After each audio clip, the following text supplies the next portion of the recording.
अगर मैं आपसे पूछूं कि मजबूरी का नाम क्या होता है, बताइए मजबूरी का नाम? जी नहीं, जो आपने बताया मजबूरी का नाम वो नहीं होता। इंग्लिश में मजबूरी का नाम होता है has to, have to, had to या फिर विल हैव टू। और यही हमारा आज का लेसन है। तो मेरी इस वीडियो को आप एंड तक कंप्लीटली देखना ताकि आपको कंप्लीट यूज़, करेक्ट यूज़ पता चले has to, have to, had to और विल हैव टू का।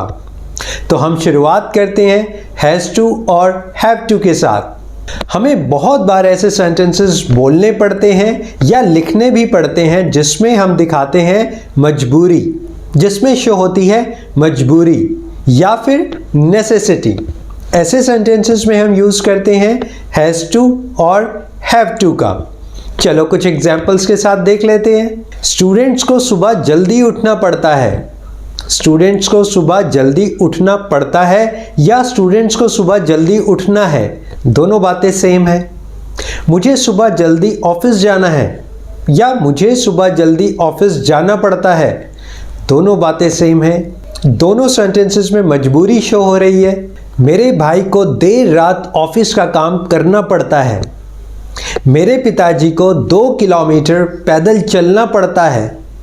तो ऐसे सेंटेंसेस जिसमें मजबूरी शो होती है, करना पड़ता है यानी कि उस काम को करना ही करना है, चाहे आपकी इच्छा हो या ना हो, वहां पर हम यूज करते हैं हैज़ टू और हैव टू का। आइए अब कुछ रूल्स देखते हैं कि कैसे यूज करेंगे हम हैज़ टू और हैव टू का और कैसे सेंटेंसेस को फ्रेम करेंगे। रूल नंबर 1, हैज़ टू का यूज होता है सिंगुलर सब्जेक्ट के साथ। सिंगुलर सब्जेक्ट जैसे ही, शी, इट, कोई भी एक नाम, मोहित, राहुल, कोई भी एक नाम। He has to, she has to, Mohit has to. Rule number 2, अगर सब्जेक्ट प्लूरल है यानी कि सिंगुलर सब्जेक्ट नहीं है, प्लूरल सब्जेक्ट है, तब आप यूज करेंगे हैव टू का। जैसे आई, वी, यू, दे, इन सब प्लूरल सब्जेक्ट के साथ यूज होगा हैव टू। रूल नंबर 3, बहुत सारे स्टूडेंट्स, बहुत सारे लोगों को लगता है कि हमें हैज़ या हैव के बाद third form of the verb लगानी चाहिए। This is absolutely wrong. ये हैज़ हैव नहीं है, ये है हैज़ टू और हैव टू। इसके बाद आप यूज करेंगे first form of the verb, base form of the verb, ना कि थर्ड फॉर्म, क्योंकि ये टेंस का पार्ट नहीं है। अब स्ट्रक्चर देखते हैं कि हैज़ टू और हैव टू का फॉर्मेशन ऑफ सेंटेंसेस कैसे रहेगा। तो सबसे पहले आप लगाओगे सब्जेक्ट, देन हैज़ टू या फिर have to, then first form of the verb and at the end object. अब कुछ एग्जाम्पल्स देख लेते हैं। I have to attend this function, मुझे ये फंक्शन अटेंड करना है। या आप हिंदी में ऐसे भी बोल सकते हैं, मुझे ये फंक्शन अटेंड करना पड़ता है। You have to leave the job, आपको जॉब छोड़नी है या आपको जॉब छोड़नी पड़ती है, दोनों बातें सेम है। We have to help him, हमें उसकी मदद करनी है या हमें उसकी मदद करनी पड़ती है। जहां पर भी सेंटेंस के एंड में पढ़ता है, पढ़ते हैं, पढ़ती है आता है या कोई भी काम करना ही है, वहां पर आप यूज करते हैं हैज़ टू और have to. My brother has to do this job, मेरे भाई को यह जॉब करनी पड़ती है। शी हैज़ टू लाई, उसको झूठ बोलना पड़ता है। पीपल हैव टू लाई, लोगों को झूठ बोलना पड़ता है। तो ऐसे यूज होता है हैज़ टू और हैव टू के पॉजिटिव सेंटेंसेस का। अब बात करते हैं नेगेटिव सेंटेंस की। नेगेटिव सेंटेंस का स्ट्रक्चर कैसे बनाएंगे? हम लिखेंगे सब्जेक्ट, उसके बाद डोंट और डजंट, डोंट और डजंट, उसके बाद हैव टू, फिर first form of the verb and then object. Subject, don't और doesn't plus have to plus first form and then object. यानी कि आप हैज़ टू का यूज नहीं करते, चाहे सब्जेक्ट सिंगुलर हो या प्लूरल। अगर सब्जेक्ट सिंगुलर है तब आप यूज करेंगे doesn't have to, doesn't have to. और अगर सब्जेक्ट प्लूरल यानी कि आई, वी, यू, दे है तब आप यूज करेंगे डोंट हैव टू। और दोनों के साथ फर्स्ट फॉर्म आनी है। अब कुछ एग्जाम्पल्स को देख लेते हैं। You don't have to work hard, आपको हार्ड वर्क करने की ज़रूरत नहीं है, या आपको हार्ड वर्क नहीं करना पड़ता है। Students don't have to submit their reports, students को उनकी रिपोर्ट सबमिट करने की ज़रूरत नहीं है। You don't have to lie, आपको झूठ बोलने की ज़रूरत नहीं है, या आप बोल सकते हो आपको झूठ नहीं बोलना पड़ता है। He doesn't have to attend this function, उसको यह फंक्शन अटेंड करने की ज़रूरत नहीं है। अब देखो सब्जेक्ट सिंगुलर है तो हमने यूज़ किया doesn't have to, has to का यूज़ नहीं करना। She doesn't have to do this job, उसको यह जॉब करने की ज़रूरत नहीं है। सिंगुलर सब्जेक्ट के साथ आप लगाएंगे doesn't have to और प्लूरल सब्जेक्ट के साथ आप लगाएंगे don't have to। अब हम बात करेंगे इंट्रोगेटिव सेंटेंसेस की, और इंट्रोगेटिव सेंटेंसेस में भी नेगेटिव वाला ही रूल अप्लाई करेंगे, यानी कि आपने हैज़ टू को यूज़ नहीं करना। For example, do you have to do this job, क्या आपको ये जॉब करनी पड़ती है। Do you have to pay all the bills, क्या आपको सारे बिल देने पड़ते हैं। Does he have to borrow money, क्या उसको मनी बोरो करनी पड़ती है, मनी उधार लेनी पड़ती है। Do we have to lie, क्या हमें झूठ बोलना पड़ता है, या क्या हमें झूठ बोलने की ज़रूरत है। दोनों बातें सेम है। Does she have to do this job, क्या उसको ये जॉब करनी पड़ती है। Does he have to pay all your bills, क्या उसको आपके सारे बिल्स देने पड़ते हैं। ऐसे यूज़ करेंगे आप इंट्रोगेटिव सेंटेंसेस में। और अगर यही इंट्रोगेटिव नेगेटिव होगा तब आप बोलेंगे don't you have to pay your bills, क्या आपको अपने बिल नहीं देने पड़ते हैं। Don't you have to lie, क्या आपको झूठ नहीं बोलना पड़ता है। Doesn't he have to help others, क्या उसको दूसरों की हेल्प करने की ज़रूरत नहीं है। Doesn't he have to do this job, क्या उसको ये जॉब करने की ज़रूरत नहीं है। अब हम बात करते हैं हैड टू की, और सबसे पहले इसके स्ट्रक्चर को देखते हैं। Subject plus had to plus first form plus object. Subject, had to, first form and then object. हैड टू का यूज़ आप पास्ट टाइम को शो करने के लिए करते हैं। जब भी आप पास्ट टाइम के लिए बोलना चाहते हैं कि कोई काम करना पड़ा या करना ही करना था, वहां पर यूज करते हैं हैड टू। कुछ एग्जाम्पल्स देख लेते हैं। मुझे देर रात तक ऑफिस में रुकना पड़ा, मुझे उसकी हेल्प करनी पड़ी। ये सेंटेंसेस पास्ट टाइम को शो करते हैं, पास्ट टेंस को नहीं। मुझे लॉन्ग ड्राइव पर जाना पड़ा, उसको मेरे घर आना पड़ा। अब ये सारे सेंटेंसेस कोई ना कोई मजबूरी या नेसेसिटी को शो कर रहे हैं, लेकिन पास्ट टाइम में। आपको गाड़ी चलानी पड़ी, you had to drive the car.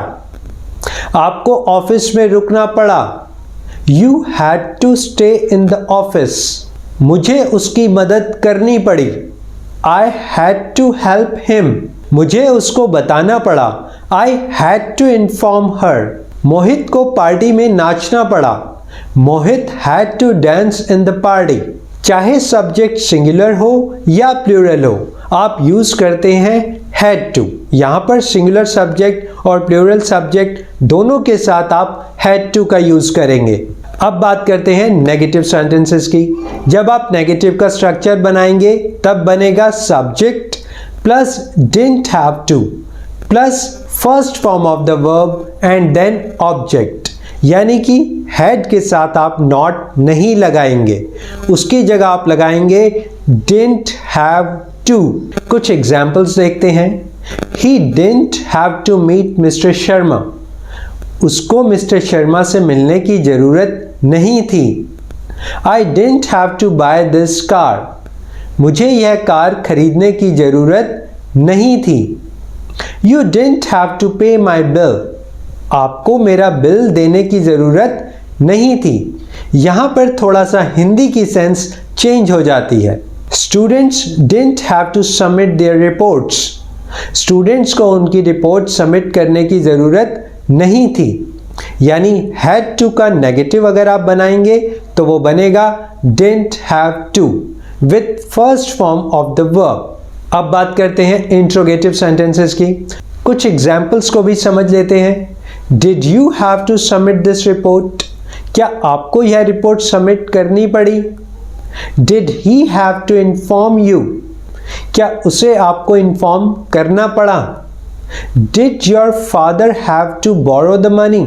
ऐसे यूज होगा इंट्रोगेटिव सेंटेंसेस का। अब बात करते हैं will have to. Will have to, will have to का यूज होता है जब हम फ्यूचर की बात करते हैं। फ्यूचर टेंस नहीं, फ्यूचर टाइम की। जैसे कि मुझे आपकी मदद करनी होगी या मुझे आपकी मदद करनी पड़ेगी। आपको 5 तारीख से पहले बिल जमा कराना होगा। आपको 3 बजे से पहले सारी रिपोर्ट्स मुझे सबमिट करनी पड़ेंगी। यानी कोई काम आपको करना पड़ेगा, वहां पर आप यूज करेंगे will have to. Will have to का स्ट्रक्चर क्या होता है? Subject plus will have to plus first form of the verb and then object. Will have to का यूज कहां करेंगे आप? जहां पर भी आपको कोई काम करना पड़ेगा या काम करना ही करना होगा। फ्यूचर टाइम में आपको काम करना पड़ेगा या काम करना ही होगा। कुछ एग्जाम्पल्स से समझते हैं। आपको 3 बजे से पहले मुझे ये रिपोर्ट देनी पड़ेगी।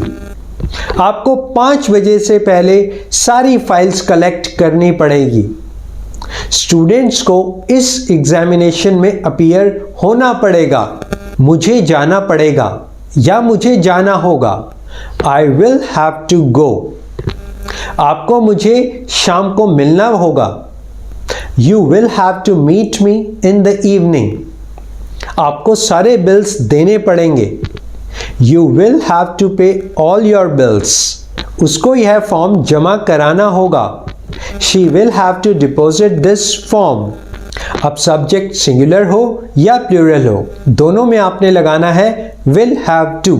कई बार स्टूडेंट्स या कुछ लोग गलती करते हैं या वो हैज़ टू लगाना चाहते हैं सिंगुलर सब्जेक्ट के साथ। ऐसा बिल्कुल नहीं करना, आपने लगाना है विल हैव टू, चाहे सब्जेक्ट सिंगुलर हो या प्लूरल हो। अब नेगेटिव सेंटेंस का स्ट्रक्चर देखते हैं। You will not have to go there. आपको वहां नहीं जाना होगा या आपको वहां नहीं जाना पड़ेगा। I will not have to do this job. मुझे ये जॉब नहीं करनी पड़ेगी या मुझे यह जॉब करने की ज़रूरत नहीं होगी या नहीं पड़ेगी। अब बात करते हैं इंट्रोगेटिव सेंटेंसेस की। For example, will you have to go there? क्या आपको वहां जाना पड़ेगा? Will he have to do this job? क्या उसको यह जॉब करनी पड़ेगी? Will he have to lie? क्या उसको झूठ बोलना पड़ेगा? ऐसे यूज करेंगे आप इंट्रोगेटिव सेंटेंसेस का। अब कुछ बेसिक पॉइंट्स मैं आपको बताता हूं जो आपने अपने माइंड में रखने हैं। Point number 1, has to, have to, had to और विल हैव टू, इन चारों के साथ आप यूज करेंगे first form of the verb, सिर्फ वर्ब की first form. Point number 2, has to और हैड टू, इन दोनों में आप नेगेटिव सेंटेंस नॉट लगाकर नहीं बनाएंगे। दोनों में अगर आपने नेगेटिव सेंटेंस बनाना है तो आप यूज करेंगे don't have to, doesn't have to और didn't have to. Point number 3, has to का यूज सिंगुलर सब्जेक्ट के साथ और हैव टू का यूज प्लूरल सब्जेक्ट के साथ। माय डियर फ्रेंड्स, अब आपकी टर्न है। Has to, have to, had to और विल हैव टू, इनका यूज करते हुए आप एक सेंटेंस कमेंट बॉक्स में जरूर लिखिए। So thank you very much for your valuable time. Stay connected, keep learning and keep enjoying. Thank you so much.